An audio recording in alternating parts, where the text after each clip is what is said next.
Chapitre 12. Lorsque Roboam se fut affermi dans son royaume, et qu'il eut acquis de la force, il abandonna la loi de l'Éternel, et tout Israël l'abandonna avec lui.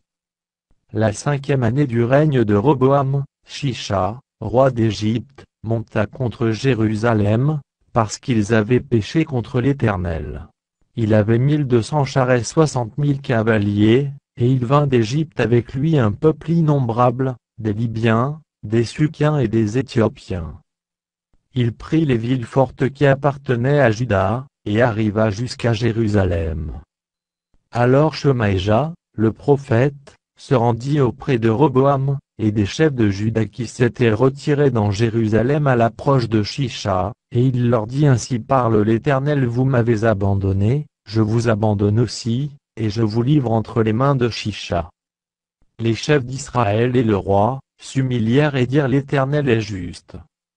Et quand l'Éternel vit qu'ils s'humiliaient, la parole de l'Éternel fut ainsi adressée à Shemaïja: Ils se sont humiliés, je ne les détruirai pas, je ne tarderai pas à les secourir, et ma colère ne se répandra pas sur Jérusalem par Shisha. Mais ils lui seront assujettis, et ils sauront ce que c'est que me servir ou servir les royaumes des autres pays. Shisha, roi d'Égypte, monta contre Jérusalem. Il prit les trésors de la maison de l'Éternel, et les trésors de la maison du roi, il prit tout. Il prit les boucliers d'or que Salomon avait faits. Le roi Roboam fit à leur place des boucliers d'airain, et il les remit aux soins des chefs des coureurs, qui gardaient l'entrée de la maison du roi.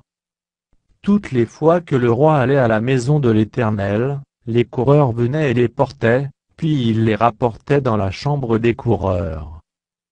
Comme Roboam s'était humilié, l'Éternel détourna de lui sa colère, et ne le détruisit pas entièrement. Et il y avait encore de bonnes choses en Juda. Le roi Roboam s'affermit dans Jérusalem et régna. Il avait 41 ans lorsqu'il devint roi, et il régna 17 ans à Jérusalem, la ville que l'Éternel avait choisie sur toutes les tribus d'Israël pour y mettre son nom. Sa mère s'appelait Naama, l'Ammonite. Il fit le mal, parce qu'il n'appliqua pas son cœur à chercher l'Éternel. Les actions de Roboam, les premières et les dernières, ne sont-elles pas écrites dans les livres de Shemaïja, le prophète, et d'Iddo, le prophète, parmi les registres généalogiques? Il y eut toujours guerre entre Roboam et Jéroboam. Roboam se coucha avec ses pères, et il fut enterré dans la ville de David. Et Abija, son fils, régna à sa place.